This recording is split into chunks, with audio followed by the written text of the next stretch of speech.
My 16-year-old daughter spent a month learning Amazing Grace to play in front of 48 people for her grandfather's 80th birthday. When it was her turn, the microphone broke. "This might raise his blood pressure," my mom said. My sister agreed. I didn't say a word. 5 days later, the grandfather made an announcement. My mom and sister went pale. "My name is Amanda." And the day they cut my daughter's microphone, I didn't raise my voice. But let me start with how it looked. My father's 80th birthday. A family milestone. Big celebration. Rented hall. Red tablecloths. Bouquets of blue hydrangeas that, for some reason, my sister Laura had insisted on. Name cards at each place. Allison wrote them herself, with a fine-tip calligraphy pen, because if we're investing in music, the visuals should match. That's how she is. It's all in or not at all. I stood in the doorway and watched her adjust the violin case over her shoulder, and thought, please let this go smoothly. Not perfect. Just smooth. Allison doesn't just like to play. She breathes in music. She's 16 and already knows she wants to apply to conservatory. Signed up for extra composition classes on her own. Neither I nor her father ever pushed her. It was her choice. And my dad, he saw that. He always listened through to the last note. He's the only one in the family who ever showed up to her school performances. Called her music with hands. And when Allison asked if she could play for him at his birthday, I saw it. Something lit up in her. Like someone finally gave her a stage where no one could cut her off. She practiced at night, opened the sheet music to Amazing Grace, and played with her eyes closed, no sound, just her fingers moving in air over an invisible violin. She said she wanted the room to go still. That no one should clap until the final note had faded. A week before the event, my mother said, "It's a lovely idea, but maybe nothing too emotional, okay?" His heart. I didn't respond. I've learned how to speak volumes with silence. Laura added, "Should we include someone else in the program? To balance things out?" My Josh could do something upbeat. Her Josh is 18 and hasn't called our dad once since his last hospital stay. He once called Allison, the one who whines with her cello. It's a violin, by the way. But who's keeping score? I just said, Allison's been preparing this. It's already confirmed. And then the night came. Everyone showed up. My brother flew in from Chicago with his wife and 2 kids, whom I barely recognized. One of them didn't look up from their phone the entire night. Laura floated like it was her evening. My mother issued instructions like she was hosting a military banquet. I noticed the seating chart had me and Allison by the exit. Coincidence, I'm sure. Then it all began. Someone gave a toast. Someone played a slideshow with childhood photos. Allison sat perfectly upright, violin resting across her lap. Her lips barely trembled, but I could tell she was scanning the energy, reading the cues. Almost time. And then they announced her. Quickly. Without warmth. Laura leaned into the mic. And now, Allison will play us something calming. Pause. Nothing overwhelming. Allison stood. Slowly. Walked to the front. Tuned her violin. Gave a soft nod. And began. Silence. But not the kind she wanted. A strange, hollow kind. Like the notes were moving, but not landing anywhere. It took me 3 seconds to realize the mic wasn't working. It wasn't a glitch. It was off. No room amplification. No background signal. People near the back started shifting. Someone squinted. Laura whispered to someone, "It's too quiet. We shouldn't have done it live." My mother, feigning concern. God, his blood pressure. She might upset him. They exchanged a look. Allison kept playing. She didn't look for approval. Didn't search faces. She just played. Each note didn't come through the speakers. It came through her body. I could feel the room begin to murmur, chairs creak, someone walked out for a drink. But she didn't waver. She finished. Bowed, small and precise. Walked back to her seat without lifting her eyes. I reached for her hand. It was cold. I whispered, "You were real." She didn't answer. Then I turned to look at my father. He sat slightly apart from the others, in a big leather chair someone brought in last minute. His face was unreadable. He hadn't stood. Hadn't clapped. Just watched. Watched Allison. Then watched me. Long. Still. No words. No gestures. Just that look. Like a blow. And like protection. And I knew he got it. All of it. That the mic didn't break. That this wasn't an accident. That it was intentional. He looked at me not as a father, but as someone passing the weight of truth to another pair of hands. And I realized, he made his decision. Not tomorrow. Not with an attorney. Not with a notepad. Now. Laura clapped. Well then, what's next on the program? But everything had already been said. In the silence. Without words. With a bow. And a look. You want to know why they did it? Why they cut the mic? Why they were afraid of a 16-year-old girl with a cheap violin and eyes too honest to lie? Then we have to go back a couple of months. It started with the fatigue. Then silence. Then the hospital. My father didn't name a diagnosis. But one of the nurses let it slip. His heart is tired. Like it's been carrying everything alone for too long. Allison didn't ask what that meant. She just said, "Can I come with you? I won't talk. I'll just sit with Grandpa." I remember that day. She brought flowers. Not for him, for the nurse's station. Then sat by his bed, didn't fidget, didn't look at her phone. And when he fell asleep, she pulled out sheet music and traced the notes in the air with her fingers. The score already lived in her head. She wasn't doing it for praise. She just came. Every week. No calls. No sense of duty. She just showed up. He called her my little conductor. Then my quiet. Then just her. One day when I came to pick her up, he said, "She's not trying to impress anyone. She just comes. That's it." Then he looked out the window. I used to think none of my grandkids remembered me. But she looks at me like I'm still a person. Not just someone old. My nephew Josh once stopped by, for 14 minutes. Snapped a selfie. Posted it with the caption, "Hang in there, Gramps flexed biceps. Didn't even look at my dad in the photo. Just the camera. My brother's son, the one in Denver, called once on Christmas. Apologized. Said he was crazy busy. His younger sister didn't even know Grandpa had surgery. Allison, on the other hand, knew what pills he took and in what dosage. She noticed when a nurse forgot the vitamins and corrected her, gently but firmly. One afternoon, Dad said, "I want the house to go to her." I blinked. To Allison? Yes. On paper it'll go through you. Until she's of age. I said nothing.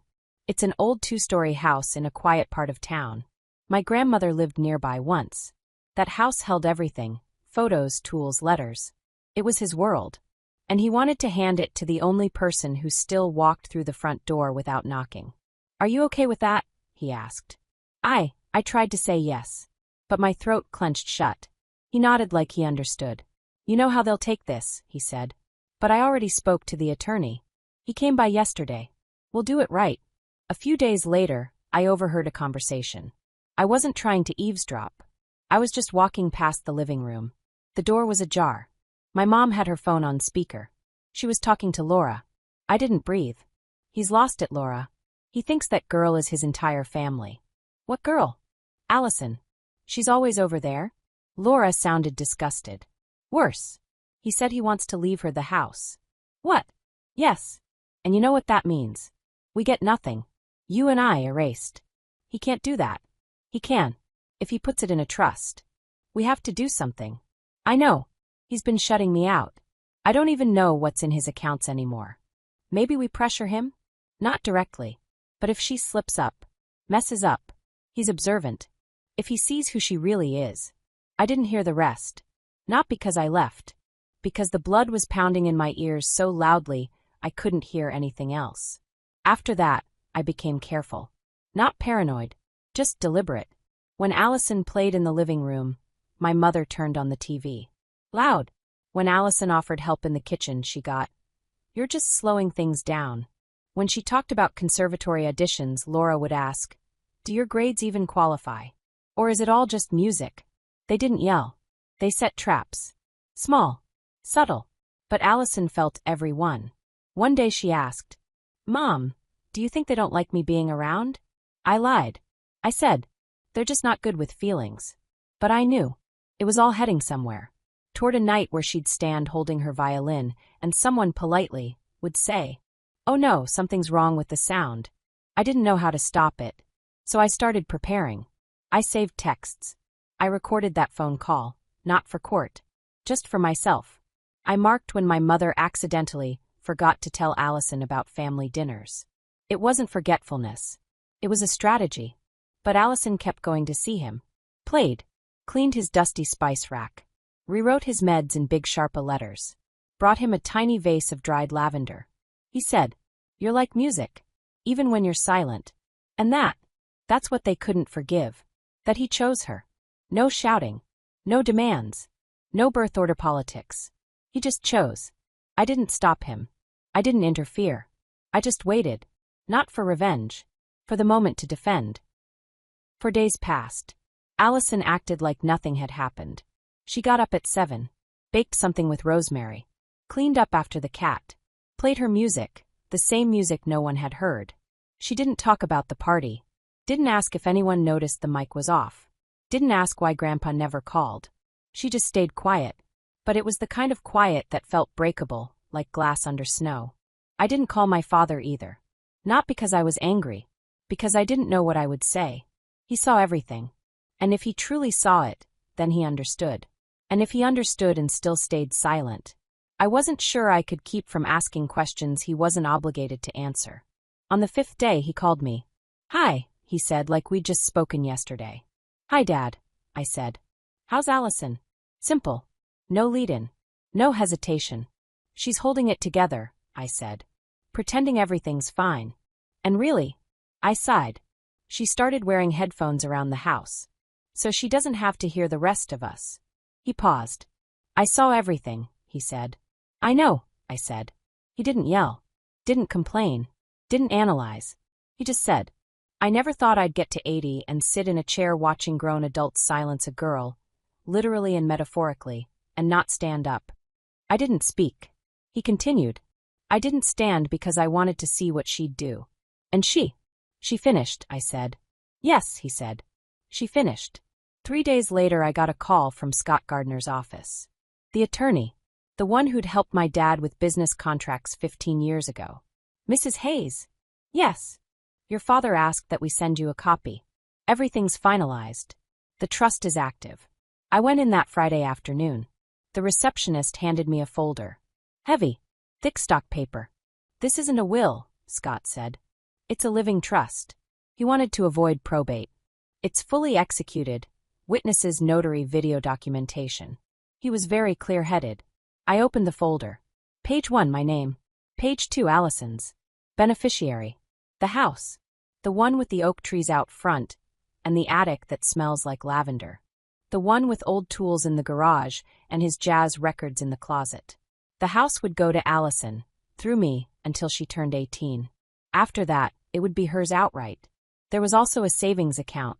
Not enormous, but significant. Labeled, for education and musical development. Laura was mentioned once. $1 in recognition of family ties. Classic wording. Legally intentional, to show she wasn't forgotten by accident. My mother wasn't mentioned at all. I sat with that document for 10 minutes. Read it again. And again. At the end, in handwriting. If they get angry, then I know I understood things correctly. Allison isn't about gratitude. She's about truth. The next day Laura called. "You got it." I did. "He's lost it." "No. He's old." "So." Pause. "This isn't legal. I talked to a lawyer. The house was his. So was the money. He didn't know what he was doing. There were 3 witnesses. And video. You think this is funny?" "No. I think it's fair." She hung up. An hour later my mother texted. "You destroyed this family." "For what?" "A girl with a pretty violin." I didn't reply. But I read it aloud. Allison was in the kitchen slicing oranges. She asked, "Was that about me?" I said, "No. It was about them." That evening my father called again. He knew it had all started now. "I don't regret it," he said.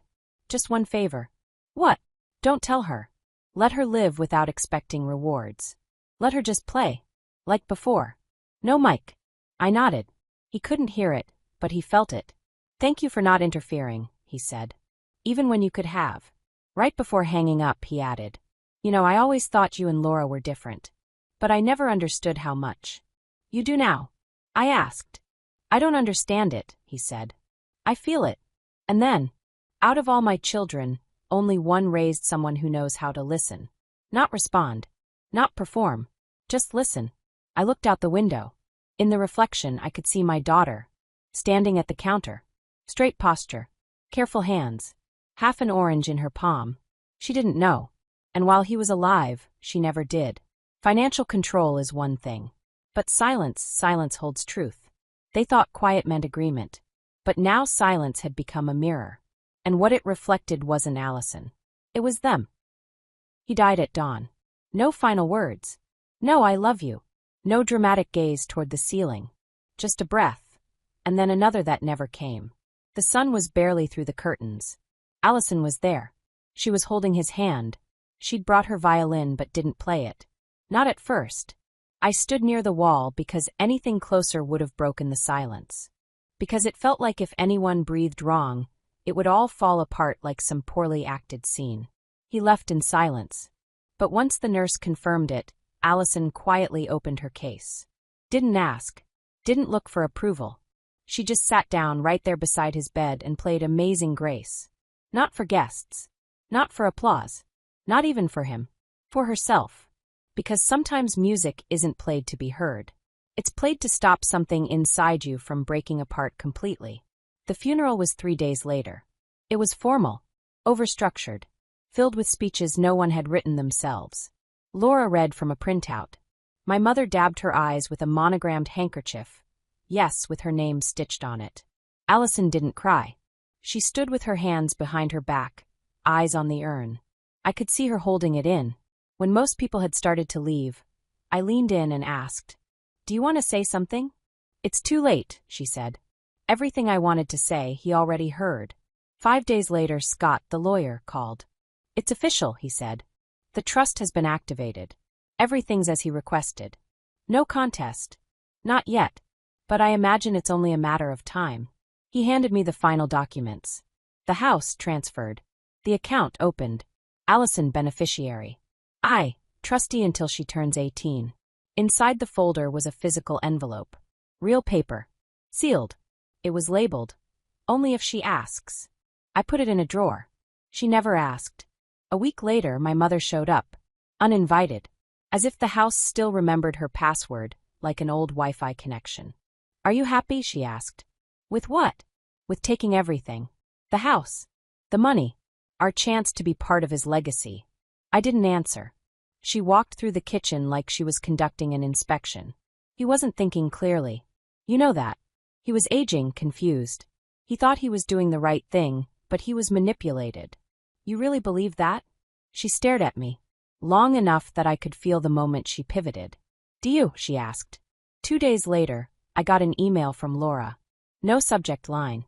Just, "If you don't step down as trustee, I'll sue. We both know you pushed him. This isn't about a trust. This is about how you always wanted to be the favorite, even if it had to come through someone else." I didn't reply. I just placed a copy of the handwritten note in an envelope. The one that said, "If they're angry, then I understood everything right." No response. But the next day they went silent. No calls. No texts. Just silence. A month later, Allison stepped back onto a stage. It was a school concert. Plain. Forgettable.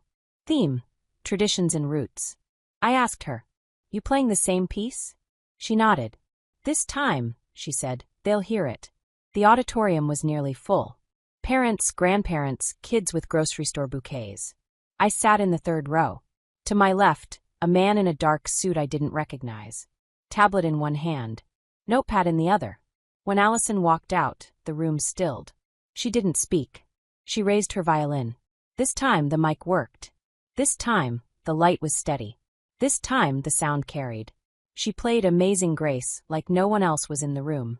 Like her grandfather was sitting right there in the front row, in his old brown shirt, hand trembling just a little from age, but still and steady out of respect. When it ended, the room didn't applaud. They stood, as if anything more would ruin it. The man in the suit approached me afterward. "Mrs. Hayes?" "Yes. I'm with Mr. Gardner's office." "Is something wrong?" He shook his head. "He just asked me to come. Said, if she's still playing, then I can rest easy." I nodded. He added, "I filmed it. I hope that's okay." "It is." He wanted it to exist. For her. "Thank you," I said. On the walk home, Allison asked, "Who is that?" "No one. Just someone who listens." She didn't respond. But 3 days later, I found a note on her desk. I never felt like I was playing it right. But now I do. Thank you for never asking me to be quiet. I didn't cry. I just exhaled. And for the first time in a long time, the quiet in our house wasn't just silence. It was peace. My mother and Laura never came back. Told people they needed stillness. I just smiled. They got it. Do you think he was right? Was he wrong to leave everything to the one who listened, and nothing to the ones who just wanted to own? Let me know what you think in the comments. Tap like to support this story, and subscribe if you want more. There are so many stories still to tell. Stories of the ones they tried to silence. But they played anyway.